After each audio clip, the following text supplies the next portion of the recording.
I was born in the Netherlands, and since I was a young child, my parents would always take me on holidays to Israel. And I remember the first time I would go to Israel, I would immediately feel home. I would always have a special connection with that country. So when I was 17, a week before my 18th birthday, I decided to quit everything. I had a boyfriend, broke up, I was in college. I stopped everything and I bought a ticket with the help of my grandfather. And I told my parents a week prior to that, I'm moving to Israel. I moved to a kibbutz in the north, Kibbutz Yiftach, right on the border of Lebanon. And I volunteered there. And after the kibbutz, I also volunteered in the Israeli army. They had an organization called Sarel that would put people from all over the world to volunteer on the army bases. You weren't allowed to leave because otherwise you'd be a target. But I was allowed to be on the base and make food packaging and all that stuff. So after I volunteered in the army, I got involved with some really bad people in Israel. And I don't want to speak about what it is that I did, but I got involved in some really bad activities and I became very wealthy for a small period of time in my life. And I also became addicted to a lot of drugs. So yeah, my lifestyle was very, very crazy. I ended up living in Israel for 6 years and my life was just drugs, parties. I used to be kind of like a hippie, going to nature parties in the deserts. I drink. I was absolutely fearless. Because of my childhood, I never really felt loved. And I didn't know how to give love, receive love, but I also had no boundaries. I was absolutely careless and fearless. So it was literally party until you drop dead. It got really, really bad. It got to a point where I remember I would wake up in the morning and I'd go and buy a pack of cigarettes and I put a line of cocaine in each and every single one of them and I wouldn't leave the house before I had a whole box of Marlboro cigarettes with a line of coke in each and every one of them. I got to that stage. I had a relationship in Israel as well for a year and a half with a man. And we broke up. He was a lovely man, but we broke up because I simply didn't feel worthy. I felt like he was too good for me. I wasn't worthy enough. And I left him. We separated. And after we separated, I fell into a very deep depression. And it got to a point where I was so drugged up and I was so abused. I was also sexually assaulted in the first week on my arrival, which is something I've never mentioned to anyone. Not even my mom knows this. On the first week when I moved to Israel, I was raped. Sorry, I've never talked about this in public. But yeah, my life became a living hell. It was just a mess. I started having panic attacks as well because of all the drugs. I was doing so much drugs, like cocaine and weed, LSD, ecstasy, you name it. I'd party every night. I'd wake up in places not remembering who I am, what my name was. I had to take sleeping pills as well to balance the drugs out, to just go to sleep. And one night I decided I'm going to jump. I came back from a party in Tel Aviv. It was probably like 6 o'clock in the morning, it was an after party. And I hanged off my balcony. I was living on the second floor. And I had enough. I was very intoxicated. So yeah, I was very drunk and drugs and everything. And I threw my phone on the floor. And I was hanging off the balcony and I was looking downstairs and I said, I'm going to do it. I'm going to jump. And I was really deciding, okay, this is it. God already worked in my life back then because a miracle happened. All of a sudden, my ex that I just broken up with, that I hadn't spoken with for months, he ringed me. And he said to me, whatever it is that you're about to do, don't do it. I had a feeling that I needed to call you because I felt something is wrong. Don't do it. And I just broke down in tears. I was such a mess. I told him that I was going to jump. He came to the flat. And Yeah, he basically took care of me for a few months. I went to live with him. We didn't sleep together. We didn't have a relationship. He was just looking after me like a baby because I was so broken and so lost and so addicted. And he convinced me after 6 years of having this very reckless lifestyle to go back to the Netherlands. And I really didn't want to go because I'd go right back into hell. But I had no other choice because also I didn't have a visa anymore. I was always able to get a visa, whether through someone or through a relationship. But yeah, so went back to the Netherlands. Um, wasn't a good idea. Me and my mom, we didn't get along at all, especially after living for 6 years on my own in a country far away, living this life. All of a sudden, I was in this small country town in the Netherlands in my mom's house. So after about a week, someone from Israel told me that she has a friend living in London who offered me a job and I could go and live with him and work in London. He had a restaurant here. So I said, why not? I've got nothing to lose. I barely unpacked my suitcase. And I said to my mom, okay, I'm moving to London. I have a strange man in London who bought me a ticket and I can work for him. He can take me in his house until I sort myself out, whatever. So gone I was. I was in London. Started working in this restaurant, living with this man.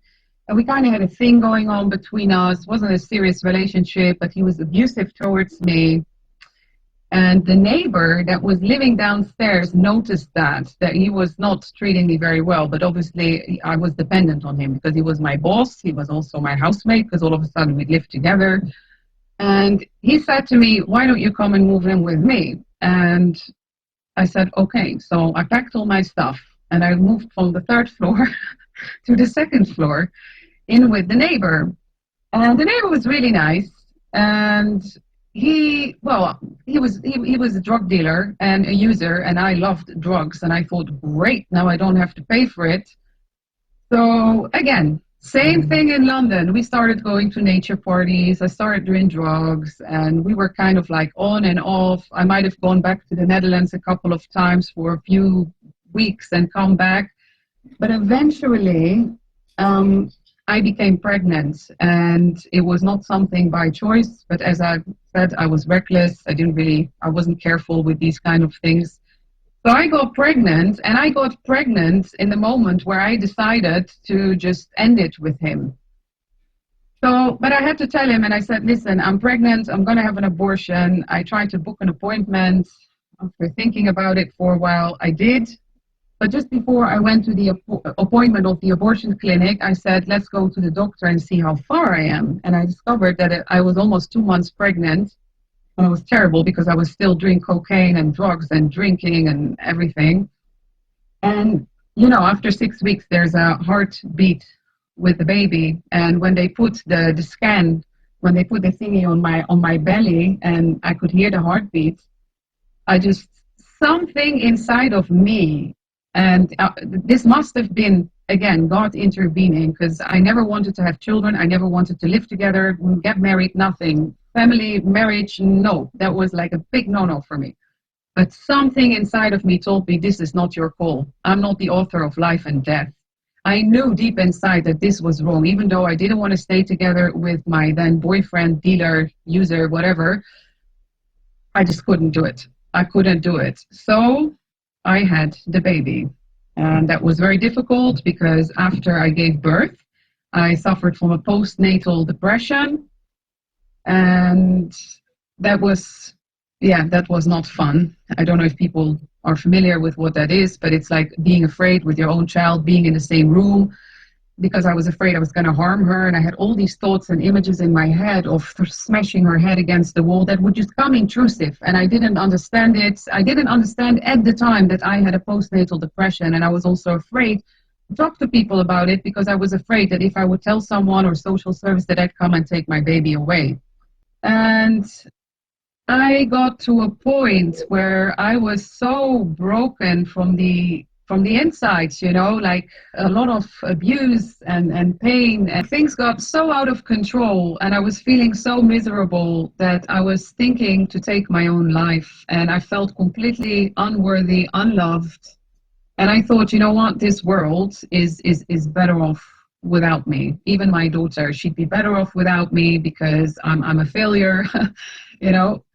And I started having images in my head of how I was going to do it, options. I could see myself sitting on the doorstep to the garden where I would like take a knife and start cutting like crazy stuff. And it became a reality in my head. And I said, you know what?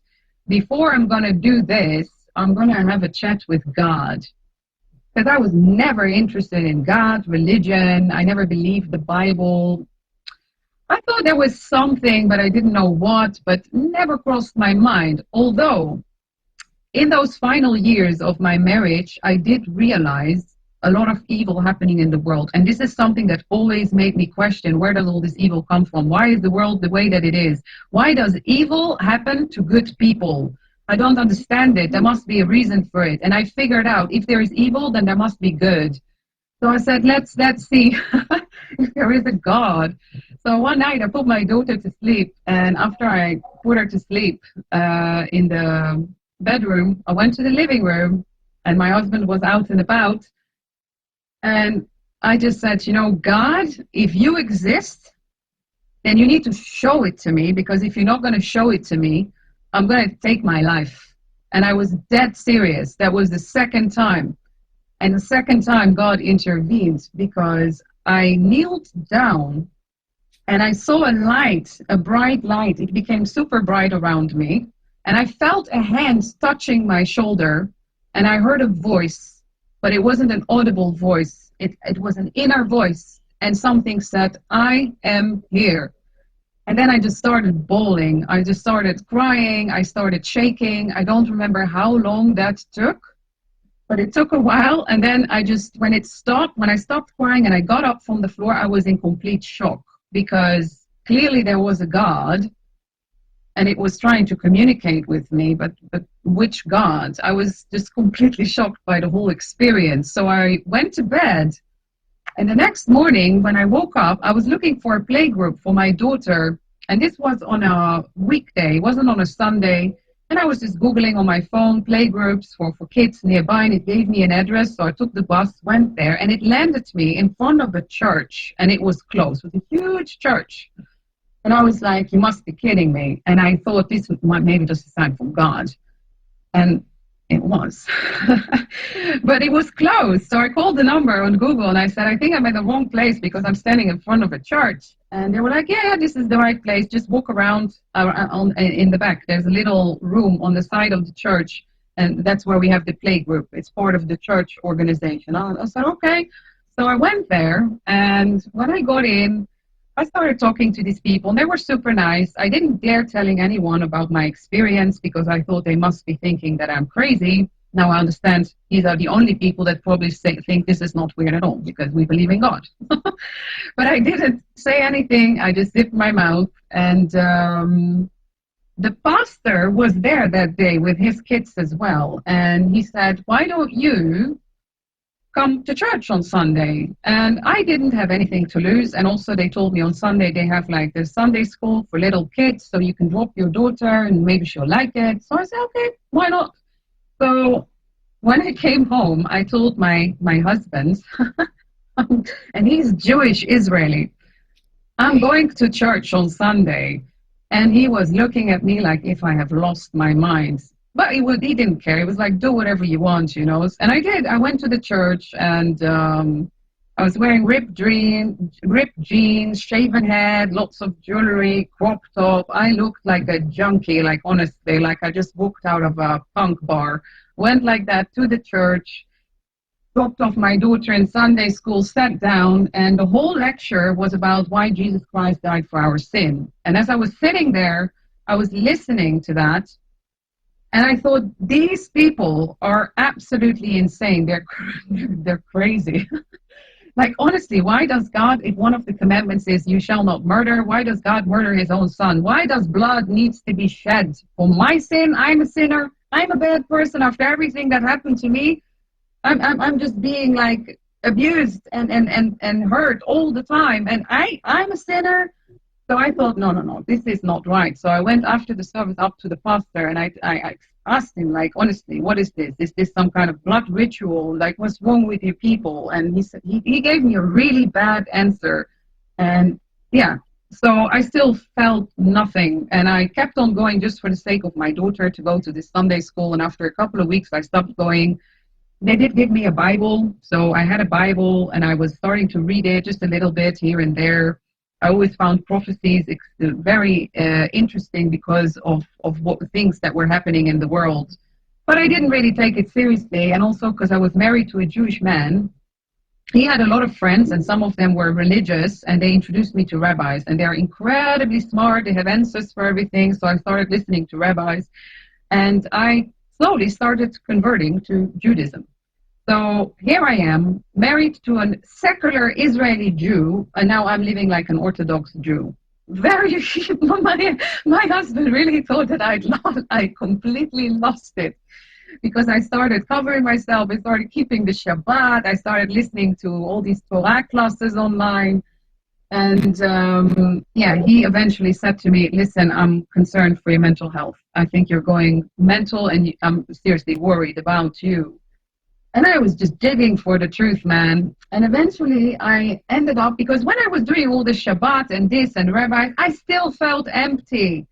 I knew that God existed, but I didn't know which God. And then eventually I discovered the Jewish Roots movement. And I thought, great, this is a mix of both of them, you know.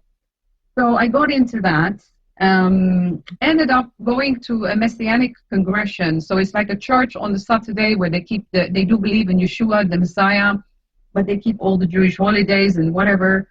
So I started doing that. And at the same time, my marriage just deteriorated so badly. It became so toxic that I decided to leave. And I did. I moved in a very small studio flat on my own, and I thought, great. Now I have all the time in the world to do my homework. I started studying the Bible, and I started reading and listening to conspiracies and whatever. And at the same time, when I started looking for this on this journey, because at the time I was so confused, like who is speaking the truth and who is not. And for me, Jesus was the biggest no-no. Like I accepted the Old Testament at some point, and I knew that there was truth, maybe a little bit to the New, but Jesus is God. No, this is not possible. This is not possible. At the same time, I was meeting a friend from work. I used to work as a waitress part-time in a restaurant, and Charlotte.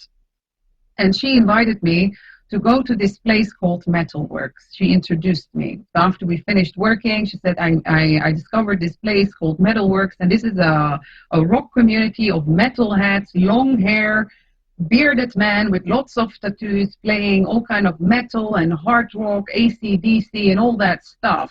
And I started going there very often, and they would play every Sunday night, and that kind of like became my new church, you know, the Sunday night.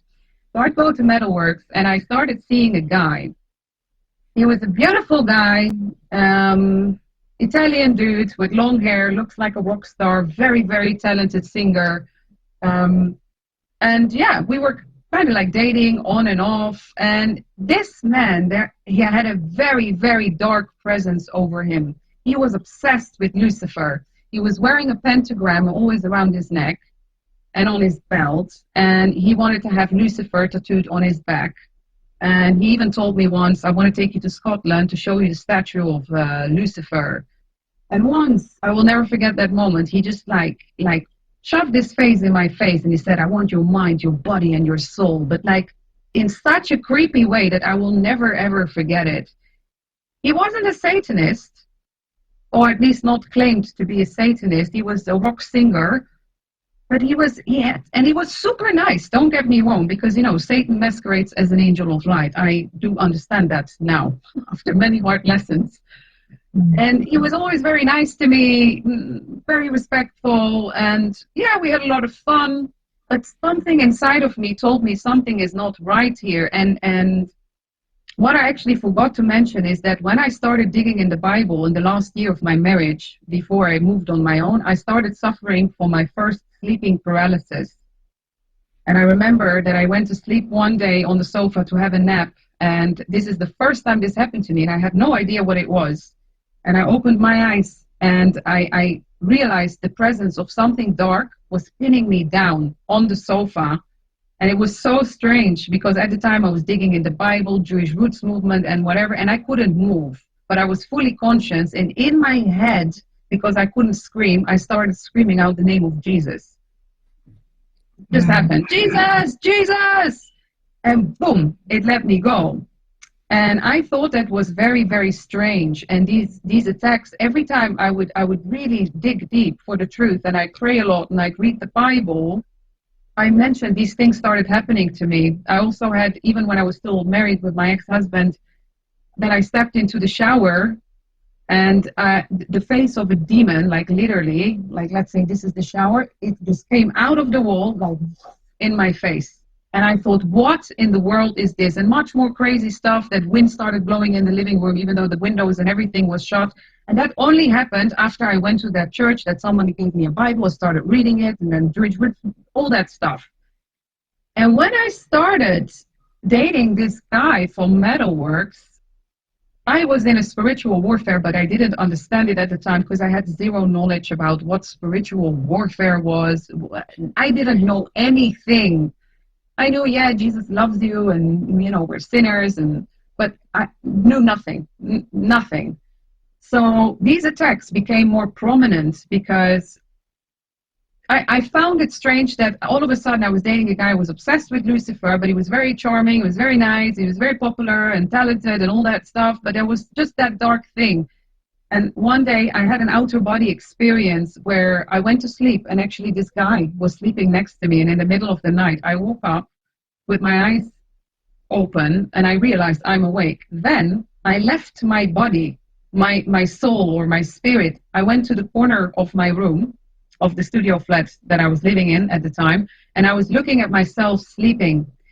And while I was looking at myself sleeping next to my boyfriend on the bed, I saw the face of a demon.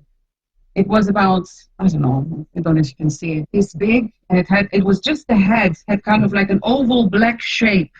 And it was very angry, and it was right in front of my face on the bed, and it was harassing me. It was blowing anger in my face. It was going like that. And at the same time, I heard a voice coming from the other side saying, "You're on the right track. You need to keep on going. You need to keep on going. You're on the right track." It was like I was seeing light and dark. And this was so, so crazy. All that stuff started happening to me. And, I went to that Messianic Congregation at the time. So I was going to this Metalworks place in the evening, and in Saturday I was going to the Saturday church, and I told people in the Saturday church that I was seeing this guy and there was something very demonic over him. Whether he was aware of that or not, I don't think so. And this guy told me from the church we should all pray for him. So they started praying for him and for me, and they said, anyway, you're not married, you're not meant to be in this relationship. And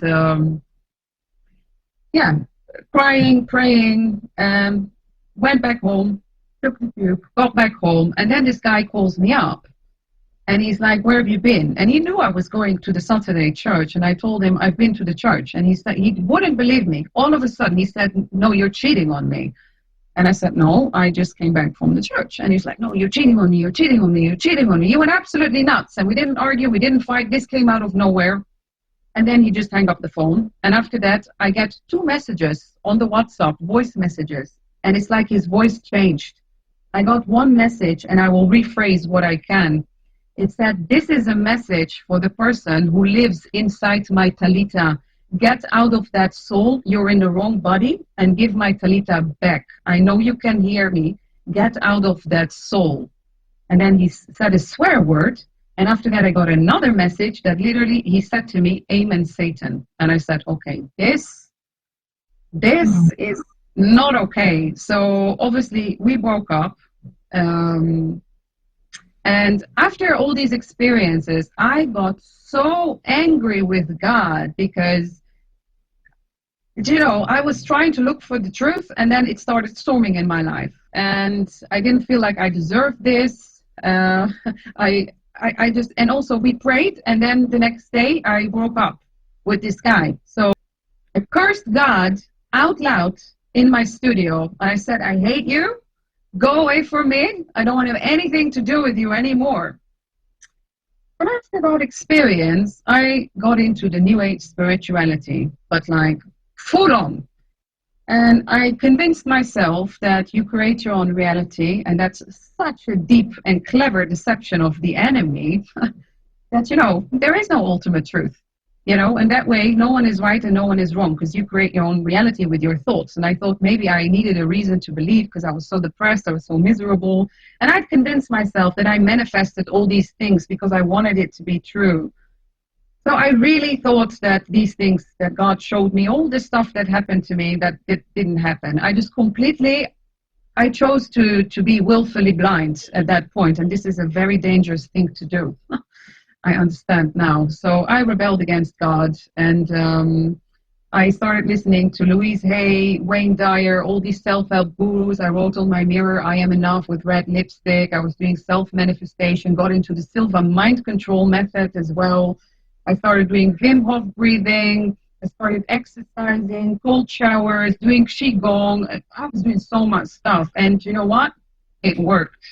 It really worked, because I got incredibly fit. I started teaching Pilates. Eventually, I became a personal trainer. I was teaching HIIT and Pilates. I became super healthy. I became super fit. Stopped going, obviously, to that Messianic church on the Saturday. Completely ignored that. I said, I will never talk about that again. I will never go down that path again, because when I go to God, he just crushed. My life gets just crushed. And guess what? After a while, the man of my dreams walked into my life.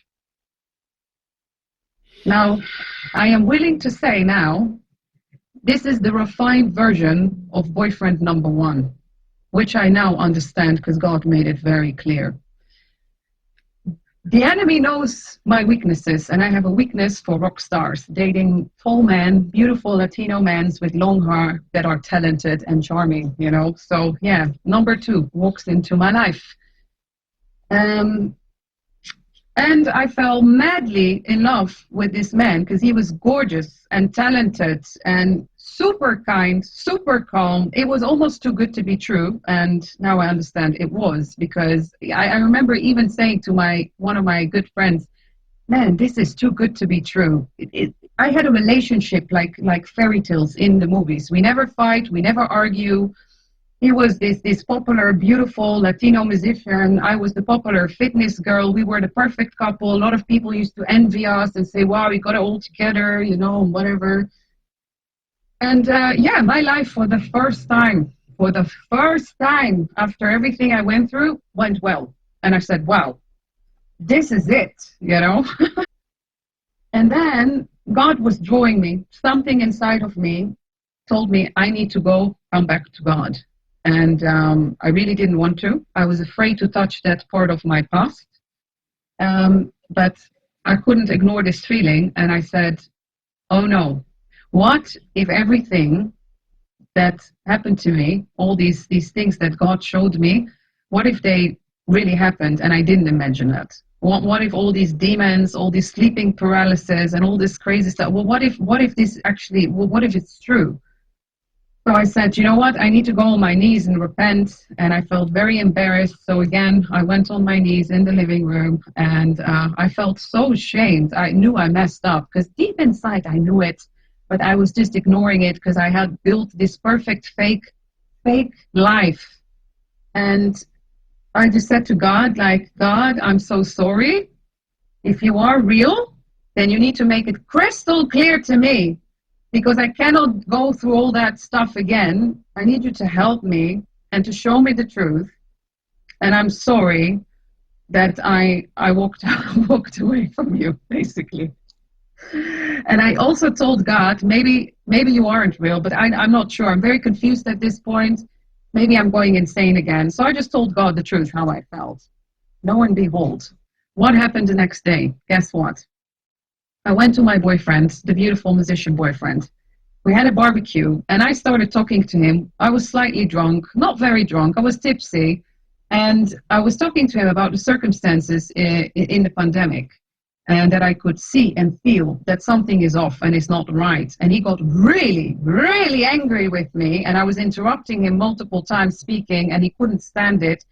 and the things just blew up. He threw me out at like 1 o'clock in the morning out of his house. It's like a demon came out of him. And imagine, we had a fairy tale relationship. Everything was perfectly well. We never fight, we never argue, everything. He's the most calmest Zen guy you can imagine. Never raises his voice, never gets upset. Mr. Perfect, right? And that night, it's like God showed me a different side, because he got so angry at me for telling him that I think something is not right with the world, because I told him the world is not what we think it is. I truly believe there's something wrong. God started slightly opening my eyes, and he got very angry. He just dragged me down the hallway by my arm, pushed me out of the door, and that was it.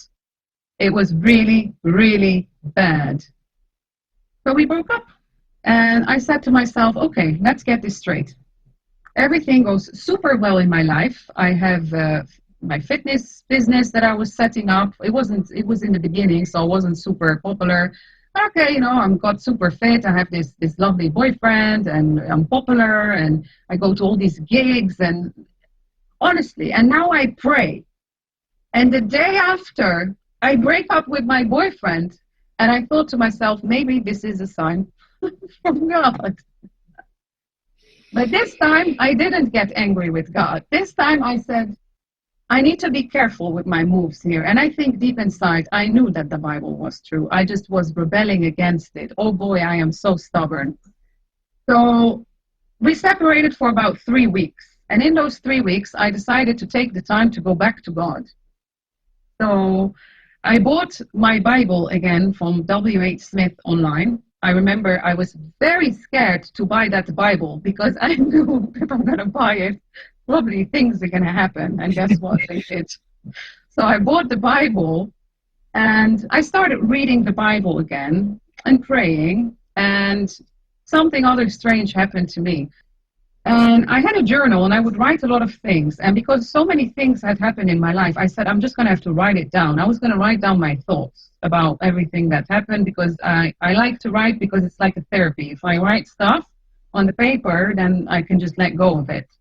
So I took my pen and my journal, and I started writing. But I realized that I wasn't writing. And I know it sounds absolutely mad, but I was holding the pen, and I was writing it, but it wasn't me writing. Something else was writing through me. Some people call this automatic writing. And I believe God put a thought in my head, and I wrote that down. That God just spoke to me in that moment, and I wrote down whatever this inner voice said. This is the only thing I can say, but God can make the impossible possible. We can't put him in a box. He can do whatever he wants. So after I wrote a few sentences down in my journal, I looked at it and I said, what did I just write? And it said, literally, you are a child of God, and you need to come back to me. No matter what you've done in the past, I love you. And I said to myself, what in the world is happening to me? I literally, in that moment, I thought I was dreaming. I even pinched myself, and I could feel it, but I thought I was dreaming. I thought this is not possible. And then I started praying to God, and I said, like, God, I need you to send me people, because definitely not my friends from this rock and roll metal community. And that was my life. I've been part of that community for about 10 years. All my good friends were from this community. They would invite me for barbecues, for gigs. We'd meet each other in every pub and bar and gig that you could think of in London. So yeah, these people, obviously I couldn't tell them about these things that happened in my life. So I just prayed to God, and lo and behold, after a couple of days, I found a good church, like a solid Bible believing church, like a 3-minute walk from my house. I'm gonna go. So I would only attend the prophecy lectures once a month in the evening. I'd literally come into the church. I'd skip the singing part. I'd be like half an hour late, because I didn't want to sing for the Lord. I was like, oh, you weird Christians, whatever. I didn't fully accept it. I believed in God, but I wasn't a Jesus freak, or, like these born again crazy Christians. So I went there, heard the lecture, and then just run out. Don't talk to me. Don't talk to me. I was just testing the waters. But eventually I started going more often. Then I stopped working on the Sunday. My boss no longer needed me on the Sunday. So I started going in the morning, and they had a Sunday school, and my daughter absolutely fell in love or was obsessed with the church and Jesus and Sunday school. God really put a zeal in her for Jesus before me, because if anybody would ask my daughter, what's your favorite thing? The church, the Sunday school, honestly. So she loved going to Sunday school, and I said, great, it's great entertainment. So at some point I was going every Sunday in the morning, but then in the evening I would go to Metalworks, to my other church, with my rock and roll boyfriend, and smoking weed, drinking, fornicating. So I was kind of like double-minded. And I remember that one of the last times I was there, this is already after I started going to that church for about a year, I went there. I was standing in the crowd next to my boyfriend, and all of a sudden, it's like God revealed the truth to me, because I could feel death around me everywhere. I started feeling demonic forces around me in that place. I started panicking, and I had a full-blown panic attack in the middle of the crowd. And something inside of me said to me, you don't belong here, get out. So I started crying, and I told my boyfriend I need to go home. He wanted to come with me because clearly he could see I was having a panic attack. He asked me what happened. I said, you cannot come with me, I need to go home. And I just got home, and I just broke down, because I could feel the evil around me everywhere. And that was one of the last times I went to Metalworks. So I didn't want to go anymore. Then one day in the morning on Sunday, I walked to the church, and I was having a conversation with my daughter about, I don't remember about what, about something irrelevant. And all of a sudden, I hear a voice. It's like a thought being put in my head that tells me, you need to get baptized here. And I'm thinking to myself, what? Just a voice, very intrusive. Get baptized here. Get baptized in this church. And I stopped talking to my daughter, and even my daughter said, Mommy, are you all right? What's happening? And I said to her, I don't know. I have this thought in my head that I need to get baptized in this church. And I kind of like tried to ignore it. And I said, whatever, continued talking to my daughter, sat down in the church. And the moment I sat down, literally 1 or 2 seconds after that, the screen went on, and it said the importance of baptism. And the whole lecture was about baptism, about how important it is to get baptized once you are an adult and you give your life to Jesus publicly. And after that, the pastor said, is there anyone here that feels called by the Lord to get baptized? And I said, I had accepted as Jesus. I believed, by that time, I believed the Bible. I knew Christianity was true, but I hadn't made Jesus Lord of my life. I wasn't living in obedience to God's. I was still doing my own thing, but I believed it. So just because of that voice, I said, yeah, I'm going to get baptized. And said, great, in a few weeks we have baptisms coming up. Come and get baptized. Okay, fair enough. So I got baptized. And after I got baptized, my life was completely upside down. It started storming again in my life. Everything that could go wrong went wrong, apart from my relationship. So I started having these crazy labor pains that came out of nowhere, and I would have them once a week, twice a week. I had them every month, and these were very heavy pains that came out of nowhere. And it would sometimes stay for 24 hours, sometimes for an hour, sometimes for 5 hours. And no matter how many painkillers I took, it wouldn't go away.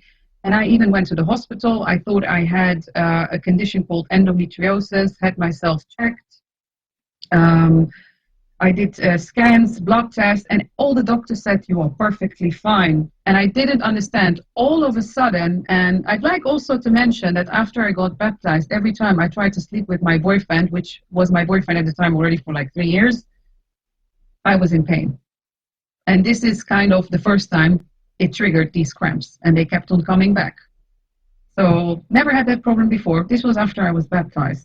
My fitness business didn't work out anymore. People started canceling. I was advertising it everywhere. I was trying to grow it. All of a sudden, customers disappeared. It wasn't picking up. I had problems with the father of my daughter.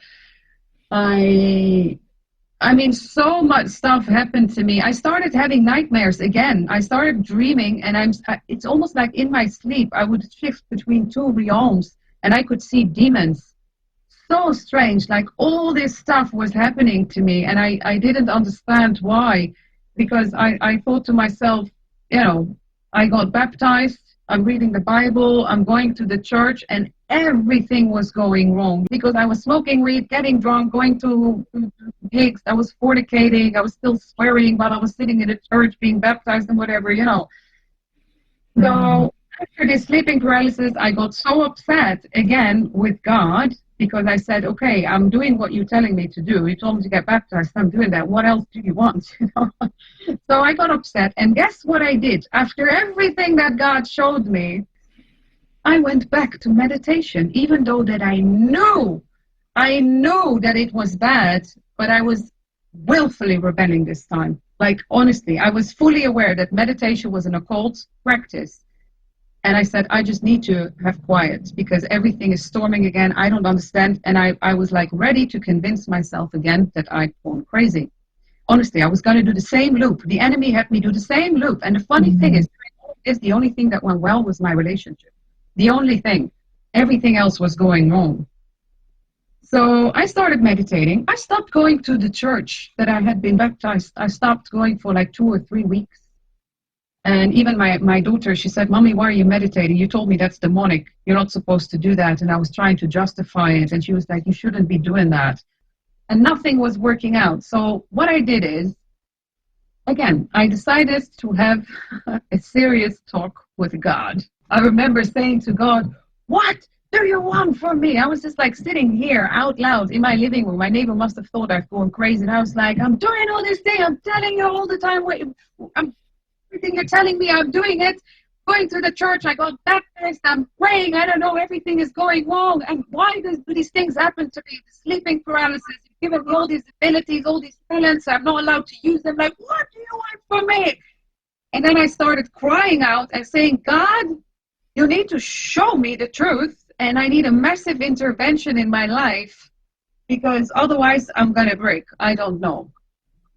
And I really meant it. I like poured out my heart with so much anger towards God, where I kind of like came to the realization, I need God to take over, and I wouldn't let him because I was still doing my own thing.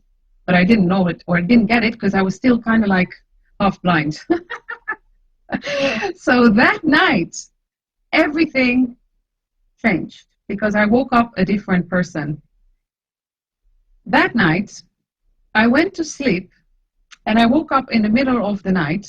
Must have been, 3, 4 a.m. in the morning. And a thought was being put in my head, or it was an inner voice that said, your relationship is sinful in nature. You cannot continue doing that. And I was thinking to myself, why in the world am I awake in the middle of the night thinking about my relationship, that it's sinful in nature and I cannot continue the relationship as it is? Because that was the only thing that was working out for me. So, but God red-pilled me that night and he removed the blinders. And the next day, I knew immediately why, because it was a worldly relationship and I just understood it. Like literally God opened my eyes and I was so convicted about my sin.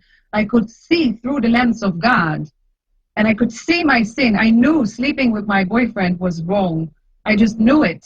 And I understood that, God doesn't have to adjust himself according to my desires and my will and my lifestyle. I have to adjust myself according to his will and in his time. And I wasn't doing that. I wasn't living to serve God. I was my own God. And I had so many idols, my relationship, my fitness, and that became very clear. And I felt so guilty and so convicted. I wake up in the middle of the night with my eyes wide open, and this time with a scripture in my head. And it said Ephesians 1:6. And I knew Ephesians was a book in the Bible, but I didn't know exactly what it was about. I might have read some verses here or there, but I never really studied, and I couldn't quote verses from the top of my head. So that voice became so intense that I went to my living room, took the Bible, went to the book of Ephesians, and I said, okay, Ephesians, maybe I need, because the voice said Ephesians 1:6. So I said, okay, maybe Ephesians chapter 1, verse 6. So I'm reading that, and nothing spoke to me there that I said, like, wow, this is something. Now it does, but not at the time. So I was thinking, I'm already here. Why don't I just go and read and see what this whole book Ephesians is about? So I started reading Ephesians, and when I came to the final chapter, I realized that Ephesians has 6 chapters. So now I had read Ephesians 1 to 6. And the Bible, as I was reading it, explained to me what was happening to me. It's like God pushed a button in my head, and I all of a sudden could understand what it said. And it's about becoming a new creation in Christ, how the old dies and you live in the spirit and you put on the new self, and you no longer live for yourself and according to the ways of this world. And it's also about this spiritual warfare. So I realized that I was in a spiritual warfare, and I said to myself, okay, let's get this straight. I need to stop my relationship. I need to stop fitness, and I'm in a spiritual warfare that became crystal clear. And I could see my sin. I could see what I had done with my life. God widely opened my eyes, my spiritual eyes.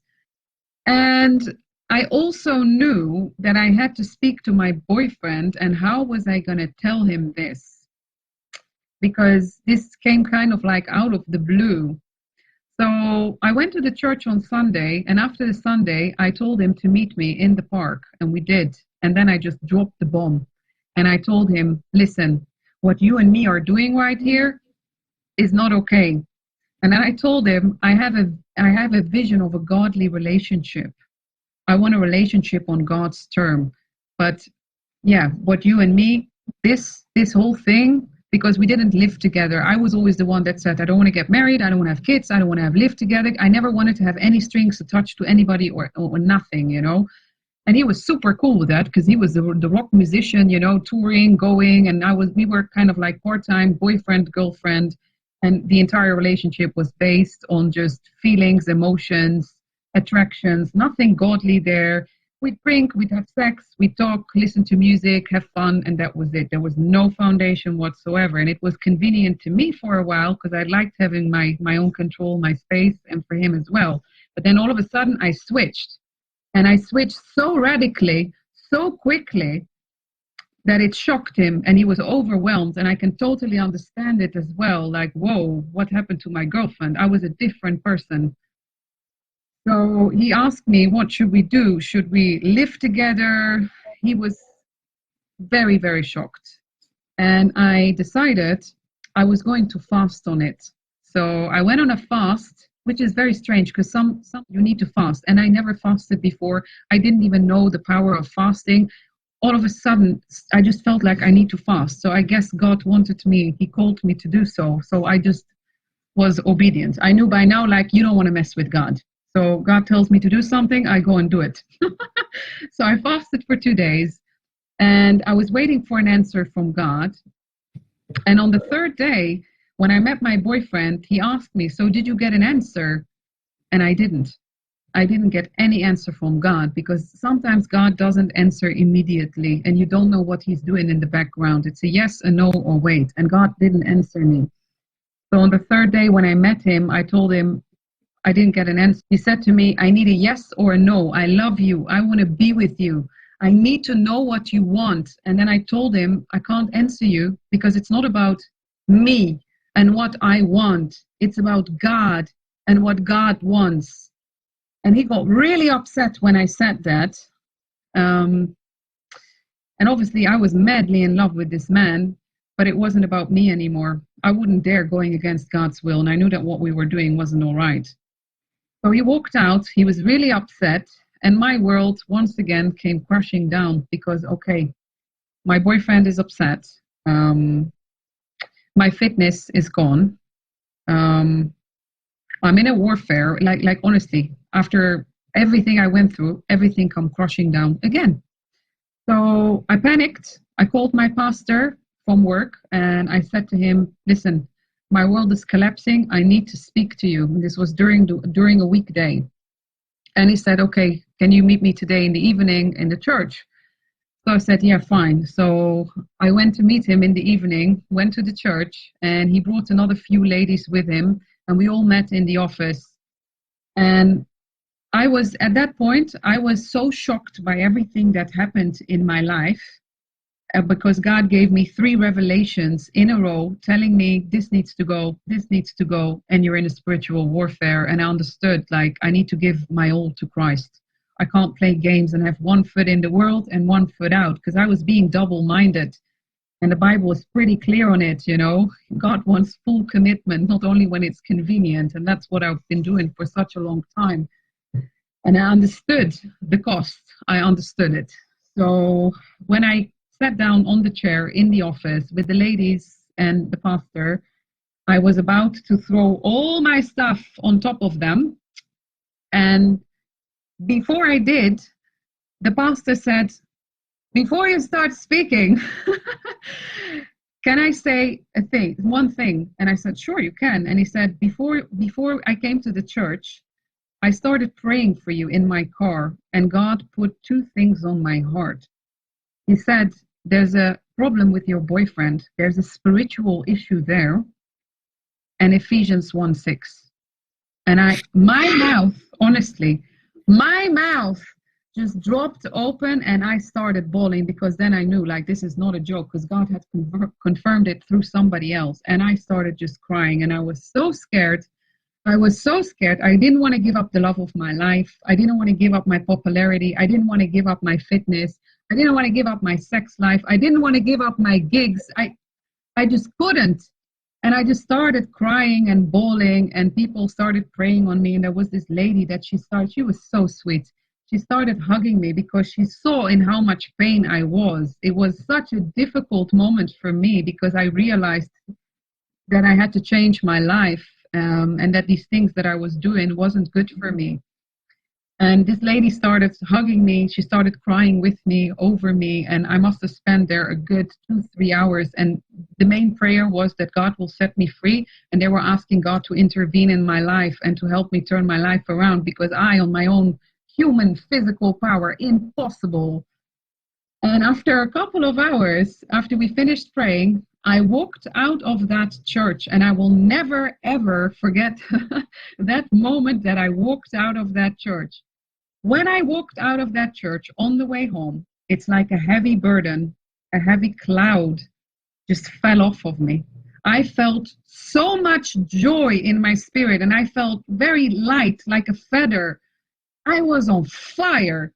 It's like a heavy black dark cloud that was following me all my life just fell off, and I started being so happy, even though that in my flesh I was very sad, because I realized that that's it, I'm gonna lose everything. But I was feeling so much joy in my soul. I never experienced that kind of freedom. That empty void that I had forever, gone. I just knew it. Jesus is the truth, the way, and the life. And yeah, it was like somebody gave me a happy pill, you know. It's like I was on drugs for the first time without actually being on drugs. And everything changed in my life from that moment on. So many things changed. I was delivered of so many things. These cramps that I had, these labor pains that I've been having for like a good 6 months, they were gone. I couldn't listen to secular music anymore. I could hear the blasphemous lyrics. All of a sudden, I've never listened to it since. I couldn't. And I was addicted to worship music that I never liked. I couldn't stop listening to worship music. I started dressing differently. Like I used to wear all these very tight crop tops to show off my body. I stopped smoking weed. My friends from Metalworks, a whole bunch of people, I knew so many people in the music world, they just literally disappeared apart from one lady. They all disappeared. Not one tried to contact me. And don't forget, these were my friends for, well, they weren't, but years. And I would speak to these people every day. Like every week I would see them at least once or twice in a gig, or they disappeared. And I was thinking to myself, what am I going to tell these people because all of a sudden I was born again, and then I understood what it meant to be born again. And I thought, how am I going to tell my friends that I'm not going out anymore, and I'm not smoking weed, I'm not drinking anymore, I'm not fornicating anymore, and all that stuff? I didn't need to. God just radically removed everything. I lost all my friends from Metalworks. The neighbor moved out, the cramps were gone, the weed was gone, the alcohol was gone, and I was super happy. It was crazy. And unfortunately, my relationship also ended because I told my boyfriend, obviously, my ex-boyfriend, he experienced this whole change. He's seen it. And I also told him what happened in the church with my pastor. And I told him, listen, I made it crystal clear. I told him, you remember how I told you that God is in charge? I said, I don't live for my own selfish desires anymore. I want to serve God, and I want to have a biblical marriage. I want to serve God and have a Christ-centered relationship. And I told him, I can't live the way that we used to live. I don't want to walk around half naked, show off my body, get drunk, go to gigs and sing I'm on the highway to hell, because it's not cool. And that's his job. He's a rock musician. He's in that world, and God pulled me out of it. So we had to make a choice. And I told him as well, you have to make a choice, you know. And I told him, if you're going to continue living the way that you do, you're serving the enemy. And he chose to serve the enemy and the world, even though that he loved me very much.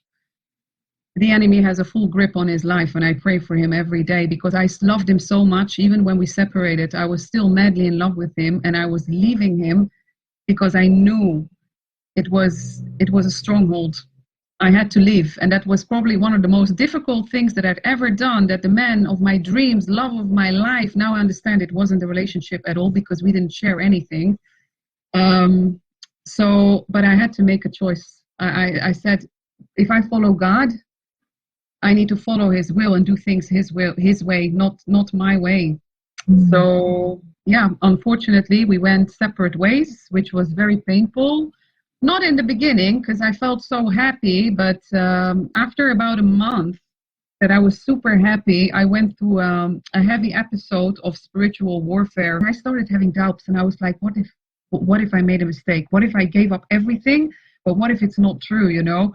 And I started just getting horrific attacks, and I had a voice in my head that told me to basically kill myself 24/7 for months. That was telling me, you know, you should end yourself. And it was terrible. I couldn't sleep. At some point I was on sleeping medication, and even with the sleeping medication I couldn't sleep. I never had sleeping paralysis after that.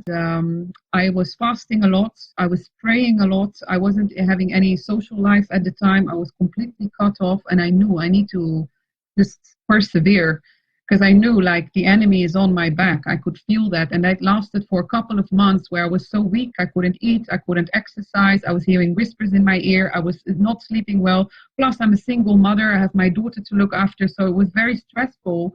And in the Bible, it says, you know, God will not allow you to be tempted more than what you can bear, and he will provide a way out. And I felt like, no, this is too much, man. This is too much.